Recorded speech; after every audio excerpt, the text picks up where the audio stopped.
These days online, it seems there's a lot of people that want to shy away from anything that's music theory related. Personally, I love music theory.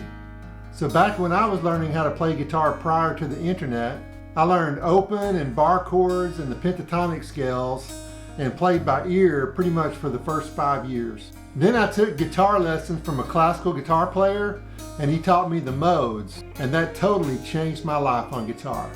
However, I like what Ross Campbell says. Number 3, if you're going to learn the modes of the major scale, learn the major scale first. So in this lesson, I'm going to show you a couple of very important things that I wish I would have focused on earlier in my guitar journey. So grab your guitar and let's get into it.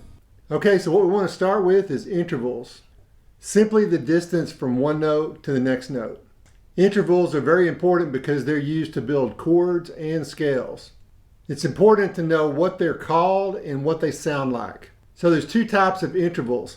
Number one is melodic, where you're playing notes separately. Number two is harmonic, where you're playing the notes at the same time. So here's an example. Let's use this G note right here. And we're going to go from here to there. So that interval going up 2 frets from here to here, and that's going to be a major second interval. And again, we're playing one note at a time. If we went to here, this would be a major third. Went to here, this would be a perfect fifth. And so if we were playing harmonic intervals, we'd do something like this. So here's our root note, there's our major third, and we're playing them together.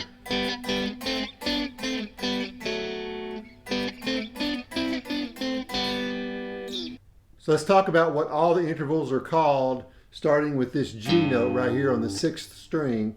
So this is our 1 or our root note. Next note right here would be a half step up. That's going to be a minor second. The next note, 2 frets up, is going to be a major second. Next note is a minor third. Next one is a major third. Next one is a perfect fourth. This next note right here is going to be an augmented fourth or a diminished fifth or a flat 5. So here's your 4. Going up 1 half step is an augmented fourth. Or here's your 5, and going down half a step is a diminished 5. Now we've got a perfect fifth. And then the next note right here would be a minor 6th. Next one is a major 6th. Next one is a minor 7, major 7, and then we're back to our octave or our 1. So if we do the major scale, it's 1, major second, major third, perfect fourth, perfect fifth, major 6th, major 7th, and back to your 1 or your 8 or your octave. So next we want to talk about chords or triads. So there's 4 types of triads. You can have a major, a minor, augmented, or diminished. So let's just talk about the formulas for all 4 of those types of chords or triads. So our example still is in G major, so we're going to start with this G right here. And a major is a 1, major third, 5. 1, major third, 5. That's a G major triad or chord. So the augmented chord is going to be a 1, major third, sharp 5. So the formula for a minor chord is 1, minor third, 5, or 1, flat third, 5. There's your G minor chord right there. Now the diminished chord is going to have a flat third and a flat fifth. So it's going to be 1, flat third, and flat fifths. All right, so let's move on to scales. We've already talked a little bit about the major scale, but let's stay right here with our G, and this is our G major scale. Now here's the root note we're starting with. We could start with this G, this root note, the same notes, just a higher octave. We could start here. So as we continue to talk about scales, let me show you this chart that I created. It's a diagram that basically breaks down just your basic music theory, and it starts with the whole steps and half steps.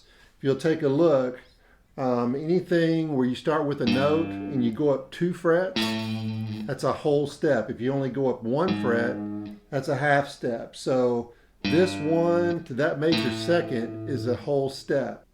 So if we start this G and go down 1 fret, that's going down a half step. So your major scale is built from half steps and whole steps, and there's a formula that goes along with that. The formula for the major scale is whole step, half step, whole step, whole step, whole step, half step. So if you do everything on 6th string right here, let's look at it this way. Start with our root note. We go whole step, half step. We go whole step, whole step, whole step, and back to half step. Works the same way if you're here. Here, whole step, half step, whole step, whole step, half step. So right under the whole steps and half steps, look at scale numbers and then look at intervals, and that's exactly what we've been talking about, using the intervals to build these scales. So the chord types, we start with our 1, that's always going to be a major chord.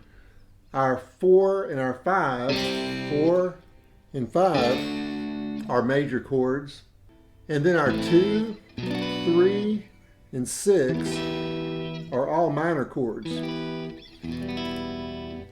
Our 7th chord is diminished. So in the key of G, the 7th chord would be the F sharp, and it would be the diminished chord. And getting back to the major scale, you should be able to memorize the sound of that scale because it's do, re, mi, fa, sol, la, ti, do. So this is all just ear training, which we're going to talk more about later in the video, so stick around for that. The next thing the chart talks about is the modes, and we're not going to get into the modes. I do have another video that I'm going to leave in the description for you. It talks all about the modes on the guitar. Okay, so now let's play some harmonic intervals. We're going to train our ear to be able to hear these different intervals, and some are going to be easier than others.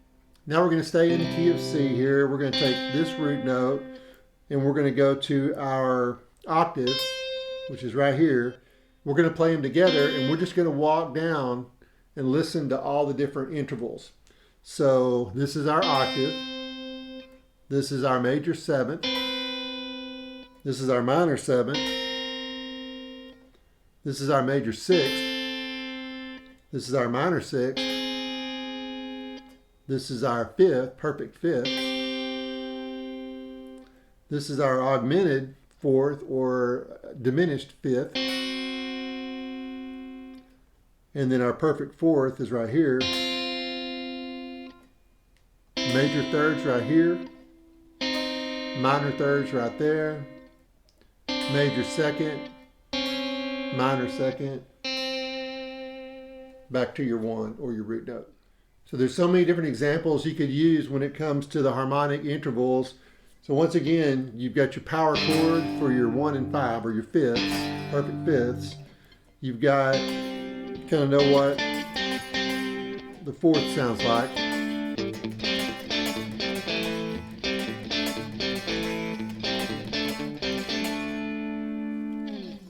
So once again, it's just all about hearing those intervals.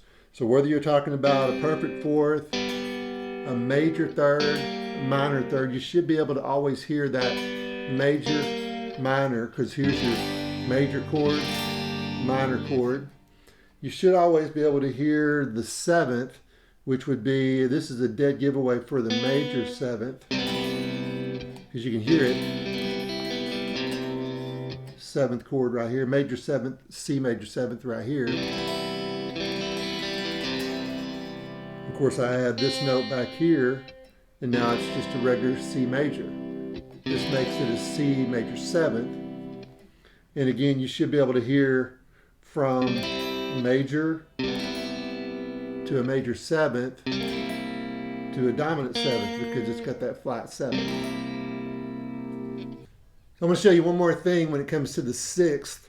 So if you're a big classic rock and blues fan like I am, you should recognize this.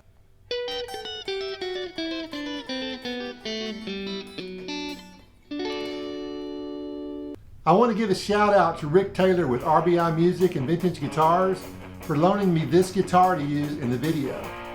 See links in the description to learn more about vintage guitars. So let me know in the comments, how do you feel about learning music theory on guitar? So now that you have the important basics of music theory, check out this next video all about learning the modes on guitar. Just click the video on your screen or the one I'll link below. Keep rocking, and I'll see you in the next video.